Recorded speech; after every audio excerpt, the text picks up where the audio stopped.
कौन सा है? प्रेजेंट परफेक्ट कॉन्टिन्यूअस टेंस ना। सन्नाटा काट दो, कोई दिक्कत थोड़ी है, उससे क्या करना है? एक कैमरे का इतना ख्याल लो, हम रहते हैं क्या क्या करते हो, तब इससे जो कैमरा लगवा दो। सुनिए अच्छा, आज टॉपिक कौन सा? Present perfect continuous. देखो प्रेजेंट परफेक्ट कॉन्टिन्यूअस और प्रेजेंट कॉन्टिन्यूअस में डिफरेंस क्या है, ध्यान समझिएगा। प्रेजेंट कॉन्टिन्यूअस कौन सा होता है? जिसमें काम जो होता है जारी रहता है, काम चल रहा है रही है। जैसे मान लीजिए अजय पढ़ रहा है, तो ये क्या है? प्रेजेंट कॉन्टिन्यूअस है, परफेक्ट कॉन्टिन्यूअस नहीं हुआ। ये क्या है? Present continuous. एक तो काम प्रेजेंट में है, प्रेजेंट टेंस में है, वर्तमान में और चल रहा है, जारी है, काम पूरा नहीं हुआ। अजय पढ़ रहा है, तो इसका ट्रांसलेट क्या होगा? हेल्पिंग वर्ब अगर देखेंगे तो हेल्पिंग वर्ब क्या होती है? इज एंड आर, और वर्ब में आईएनजी भी ऐड होता है कि नहीं? Yes sir. तो अब इसमें आपने जो पहले रूल हमने बता रखा है कि सबसे पहले क्या लिखते हैं? सब्जेक्ट। सब्जेक्ट या तो सिंगुलर होता है या तो प्लूरल होता है। अजय कैसा सब्जेक्ट है? सिंगुलर। सबसे पहले अजय लिखेंगे, अजय अब पढ़ रहा है, तो उसके बाद इसमें हेल्पिंग वर्ब आएगी। अजय के साथ इज आएगा, आई आएगा या आर आएगा? देखिए जो सिंगुलर सब्जेक्ट होते हैं उनके साथ आता है इज, आई के साथ आता है हैव, और है ना, और आर या यहाँ पे प्लूरल लिख ले रहे हैं, प्लूरल के साथ आता है आई। प्लूरल का मतलब यू और वी, दे। आई तो आई के साथ चला गया, देखिए ये भी प्लूरल में आता है। और सिंगुलर में कौन कौन होते हैं? he, she, it, ये सब क्या किसी का नाम आ रहा है ना? तो अजय is और पढ़ने का क्या होगा? read, ing, Ajay is reading, है ना? अजय पढ़ रहा है, अजय रीडिंग। अगर होता अजय पुस्तक पढ़ रहा है, अगला होता अजय पुस्तक पढ़ रहा है, पढ़ रहा है।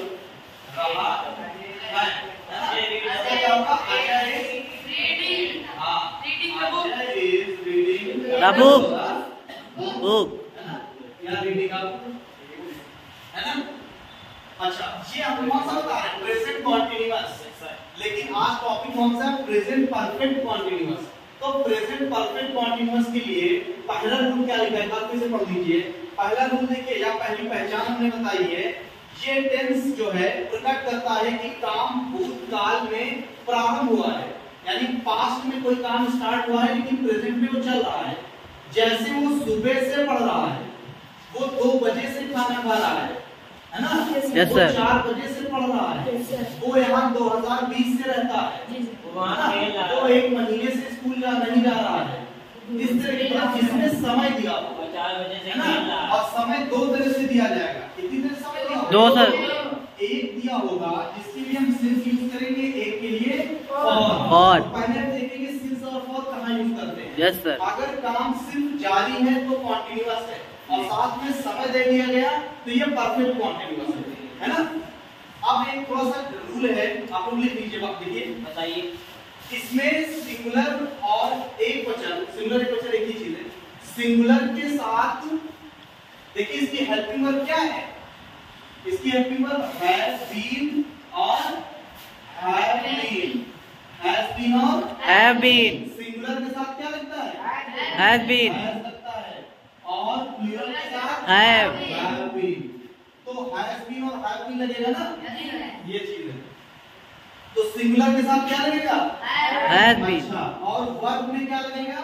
आईएनजी। ये भी याद रखिएगा, वर्ब में उसकी फर्स्ट फॉर्म के साथ आईएनजी लगाएंगे और हेल्पिंग वर्ब में हैज बीन, हैव बीन लगाएंगे। हो जाएगा ना? Yes sir. अब एक बात इसमें आप सोचिए कि हमें सिंस और फॉर कैसे यूज करना है। सिंस और फॉर के लिए अलग अलग यूज होता है। एक हम एग्जांपल लिख लेते हैं। एग्जांपल लिखिए सभी लोग। श्याम 2 घंटे से गेंद खेल रहा है। श्याम 2 घंटे से गेंद खेल रहा है। इसका ट्रांसलेट बनाइए।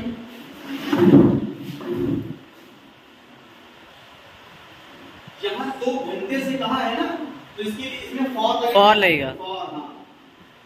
अगर 2 बजे से होता तो फिर सिंस लगता। ठीक है, अब इसका ट्रांसलेट क्या होगा? श्याम श्याम हैज बीन लगेगा ना? Yes sir. Shyam has been क्या कर रहा है? श्याम खेल रहा है। प्ले में आईएनजी लगा दो। Shyam has been playing. क्या खेल रहा है? गेम के साथ खेल रहा है तो विद लगा देंगे, साथ नहीं का लेकिन फिर भी लगाएंगे with the ball. For Shyam has been playing with the ball for 2 hours. For 2 hours. 2 hours. 2 घंटे से खेल रहा है। तो ये फॉर क्यों लगा, सिंस क्यों नहीं लगा ना? Yes sir. सिंस और फॉर में डिफरेंस बताते हैं। सिंस और फॉर का डिफरेंस थोड़ा समझा देते हैं। देखिए सिंस कहां लगता है और फॉर कहां लगता है? लिखिए सिंस जब लगेगा यानी कि समय निश्चित होगा। समय क्या होगा? निश्चित होगा। निश्चित समय हो, निश्चित समय होगा। और अगर निश्चित नहीं होगा तो फॉर लगेगा ना, अनिश्चित, मतलब जो कंफर्म ना हो वहां पे लगेगा। तो आप कैसे जानेंगे कौन सा समय निश्चित है कौन सा निश्चित नहीं है, यानी अनिश्चित है? चलिए हम बताते हैं। देखिए सिंस के लिए हम क्या क्या यूज कर सकते हैं वो आप समझिए। जैसे समय, समय का मतलब सिंस में एक हिंदी में जैसे बजे हैं, जैसे 2 बजे 3 बजे 4 बजे, कितना भी टाइम दिया हो, ठीक है, कितने भी बजे, ये सभी क्या है? सिंस है। सिंस है। ठीक है। Yes sir. लेकिन अभी बजे था क्या था?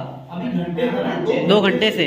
2 घंटे अलग चीज है, 2 बजे से अलग चीज है। अब जैसे हम कहते हैं कि है ना कोचिंग कब आना है? 2 बजे आना है तो निश्चित टाइम है। निश्चित टाइम है। 3 बजे आना है निश्चित टाइम है। आप पूछे कब आना है? 1 घंटे के लिए आना है, पता नहीं है। 1 घंटे के लिए 1 से 2 की 2 से 3 की 3 से 4 ना, इसके लिए फॉर लगेगा। घंटे के लिए होगा वो अनिश्चित होगा। निश्चित। तो एक क्लियर हुआ? क्या दे दिया जाए इतने बजे से, यानी कि ओ क्लॉक 2 ओ क्लॉक 3 ओ क्लॉक 5 ओ क्लॉक 6 ओ क्लॉक, तो वहां क्या लगेगा? सिंस लगेगा। उसके बाद अगर कोई दिन का टाइम पीरियड आ जाए, टाइम पीरियड का मतलब जैसे मॉर्निंग, अब हम कहते हैं ना सुबह आना है। Yes sir. तो सुबह टाइम हम देंगे ना, सुबह 2 बजे आना है, तो आप समझ गए ना 2 AM 2 PM, या आफ्टरनून, या आफ्टरनून, या फिर नाइट। अगर दिन के इतने ही पार्ट होंगे ना, मॉर्निंग आफ्टरनून इवनिंग नाइट, इस तरह के पार्ट्स अगर दिए हों तो वहां पे क्या लगेगा? सिंस लगेगा। क्या लगेगा? सिंस लगेगा। और अगर इसके साथ साथ स्टरडे या टुमारो दिया हो, स्टरडे जानते हैं ना? देखो कल 2 होते हैं, एक पास्ट वाला यानी प्रीवियस और एक नेक्स्ट होता है। तो पास्ट वाले प्रीवियस वाले को स्टरडे, कौन सा डे? और इसको बोलते हैं टुमारो, है ना? Yes sir. आने वाला कल, और स्टरडे मीन बीता हुआ कल। तो स्टरडे आ जाए, मॉर्निंग आ जाए, आफ्टरनून है, इवनिंग है, नाइट है, 2 बजे 3 बजे, ये सभी आए क्या है? सिंस है। सिंस है, यानी कि निश्चित टाइम है। इतना हो जाएगा। इसके बाद दिन के नाम अगर आ जाए, Sunday Monday Tuesday Wednesday, confirm है ना? Yes sir. भैया आपसे कहा जाए कि दिल्ली चलना है, कब चलना? मंडे, आने वाले मंडे को ना, सिंस ही तो हुआ। लेकिन आप मंडे तो बहुत से पता नहीं, ये मंडे क्या अगला मंडे, उसके बाद ना, लेकिन दिन की बात हो ना, कि दिन की बात, स्कूल में किस दिन छुट्टी होती? संडे, निश्चित है ना? तो डे अगर आ गया, अगला टॉपिक क्या है? डे। डे भी किसी में आएगा, इसी में आएगा। जैसे वो सोमवार को लखनऊ जा रहा है, वह सोमवार को लखनऊ जा रहा है, तो he has been going to Lucknow, है ना? लेकिन सिंस फॉर कब लगेगा? जब उसमें अभी भी कंटिन्यूअस हुआ, है ना? अगर उसमें ऐसे कर दो, वह सोमवार को जा रहा है, वह इस दिन जा रहा है, तो वहां क्या लगेगा? सिंस मंडे, है ना? मतलब जो दिन होगा, दिन के आगे सिंस वर्ड जोड़ देंगे, बाकी दिन का तो आप जानते हैं संडे मंडे। अच्छा, इसके बाद अगर मंथ आ जाए, मंथ का मतलब जनवरी फरवरी टू दिसंबर तक कुछ भी आ जाए, वो भी क्या है? वो भी निश्चित है ना? भाई डेट ऑफ बर्थ आपको बता देंगे ना, आप पूछा जाए डेट ऑफ बर्थ क्या है, आपको 5 जुलाई। अगर आप 5 बता दो तो 12 जगह हो गया 5 का, हर महीने में 5 होता है। सिर्फ डेट नहीं बल्कि मंथ अगर आपने बता दिया तो कोई भी महीने का भी नाम आ गया तो ये भी क्या है? यहाँ भी सिंस लगेगा।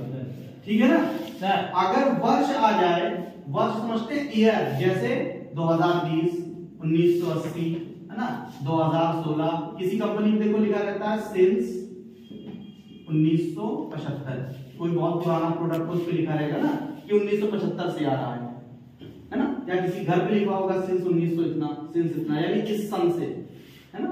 इसका मतलब क्या हुआ, ये सारे निश्चित हैं।